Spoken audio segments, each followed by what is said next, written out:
Are you having a hard time figuring out what to get Dad for Father's Day? Shop now at sportshistorynetwork.com/row1 and save 15% off your order when you check out Row 1 Brand's Vintage Sports Pictorium Gallery. They have America's best sports art. With over 7,200 historic sports prints, you're assured to find something unique for Dad this Father's Day. If he's an NFL buff, check out the 1963 vintage NFL helmet poster. Shop now at sportshistorynetwork.com/row1.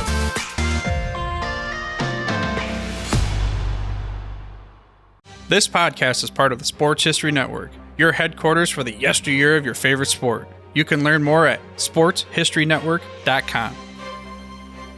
As part of the NFL's 100th anniversary, a team of 26 committee members selected the NFL all-time team. I think the committee did an admirable job overall, and I agreed with roughly 80% of the selections. But for the sake of debate, here are my offensive picks. At center, I'm going to select 5 instead of 4. I'm going with Jim Langer instead of Dwight Stephenson. Langer played 12 seasons, while Stephenson only played 8. I'm also going to add Dermonti Dawson to this group.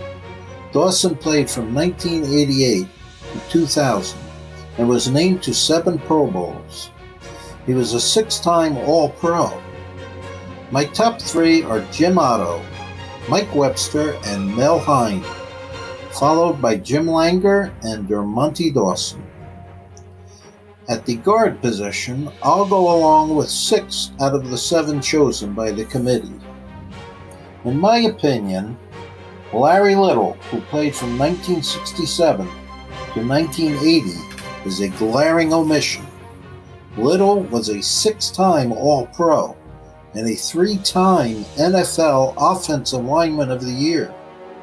In my estimation, Little was the best pulling guard I've ever seen. To make room for Little, I'm leaving Dan Fortman off my team, even though I'm probably not selecting enough players from his era, the 1930s and 1940s. Many of those players didn't have long careers.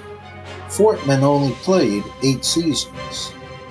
My top 3 are John Hanna, Jim Parker, and Larry Little, followed by Gene Upshaw, Larry Allen, Randall McDaniel, and Bruce Matthews.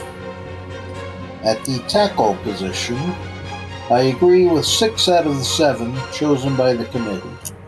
I'm not going to include Cal Hubbard on my team. The reason, I'm simply running out of spots. The offensive and defensive picks can only number 100 players. My top 3 are Forrest Gregg, Anthony Munoz, and Roosevelt Brown. They are followed by Art Shell, Jonathan Ogden, and Walter Jones. At the tight end position, I'm going with 5 tight ends, and that means I'm not including Rob Gronkowski. As good as he was often injured and played only 9 seasons. His replacement is Jackie Smith, who played from 1963 to 1978. Smith was named All-Pro 4 times, and he played in 5 Pro Bowls. In 1967, he caught 56 passes for 1,205 yards, a record for tight ends at that time.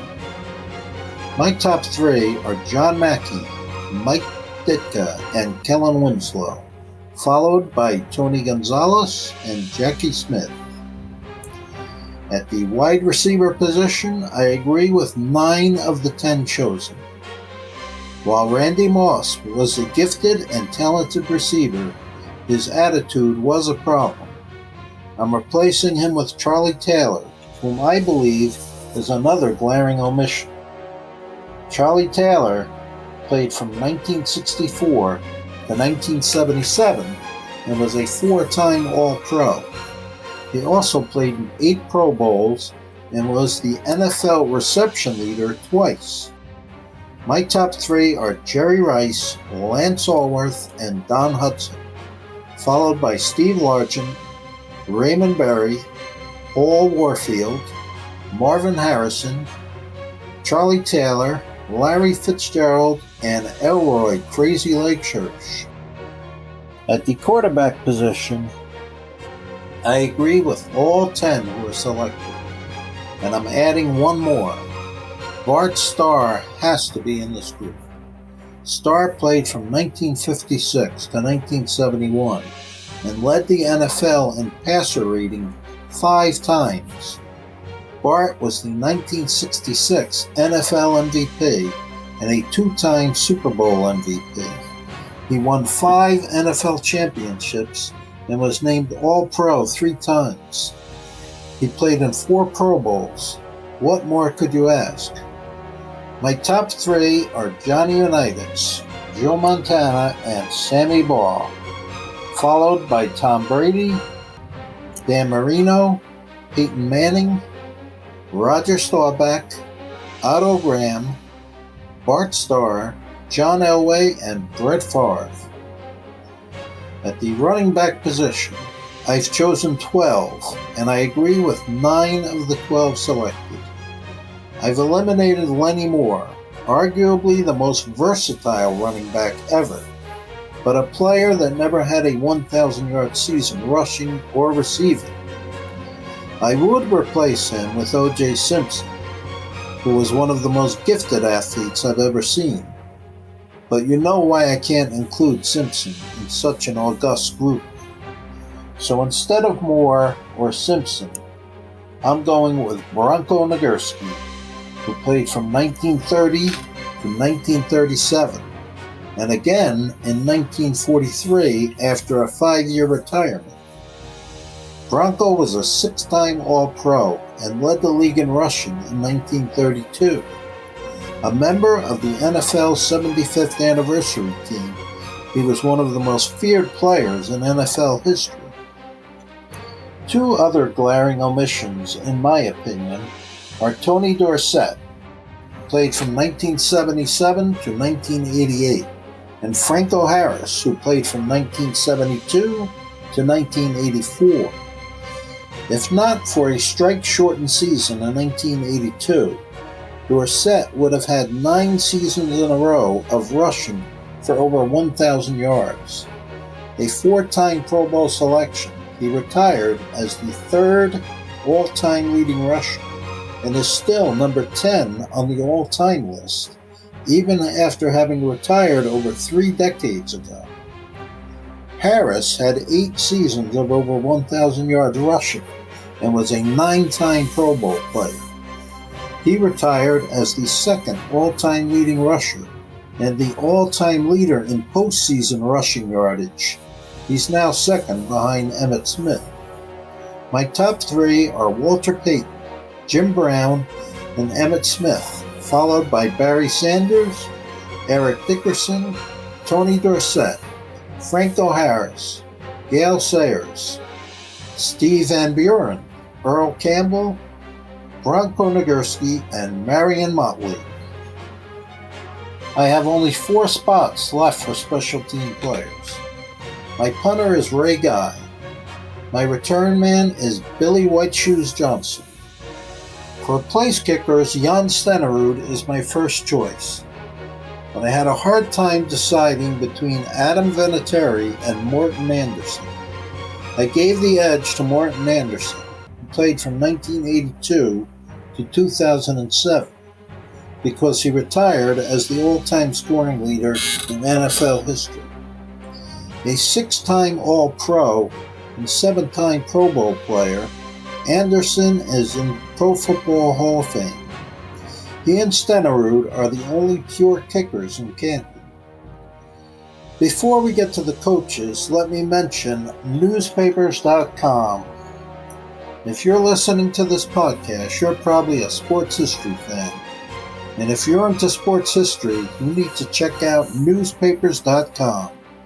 At newspapers.com, you can get access to over 640 million pages worth of news from the US, Canada, England, Scotland, Ireland, and more, dating back to 1798 to yesterday.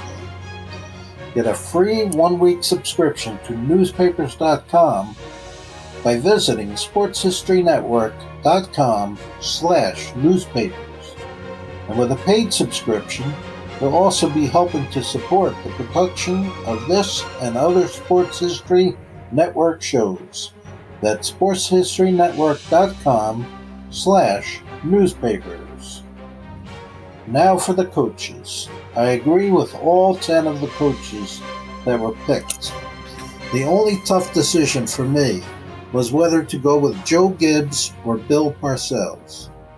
In the end, I went with Gibbs. Although Parcells turned 4 losing teams into winners, Gibbs did have a higher winning percentage. He also had 3 Super Bowl wins compared to 2 for Parcells. My top 3 are Vince Lombardi, Bill Belichick, and Tom Landry, followed by Don Shula, George Halas, Bill Walsh, Chuck Noll, Paul Brown, Curly Lambeau, and Joe Gibbs. Now that I'm finished, who are your picks? This podcast is part of the Sports History Network, your headquarters for the yesteryear of your favorite sport. You can learn more at sportshistorynetwork.com.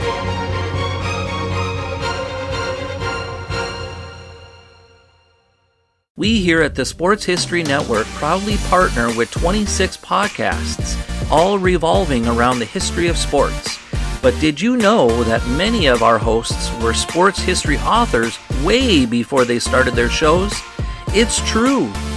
We've got Joe Ziemba, host of When Football Was Football, Joe Zagurski, host of Pro Football in the 1970s, Mark Morthier, host of Yesterday's Sports, Tommy Phillips, host of Lombardi Memories, and Scott Adamson, co-host of From the 55-Yard Line. All these authors have many books for you to choose from. To check them out, go to our website at sportshistorynetwork.com/sportshistorybooks. Pick up your copy today. Soundtrack provided by Kevin MacLeod of filmmusic.io.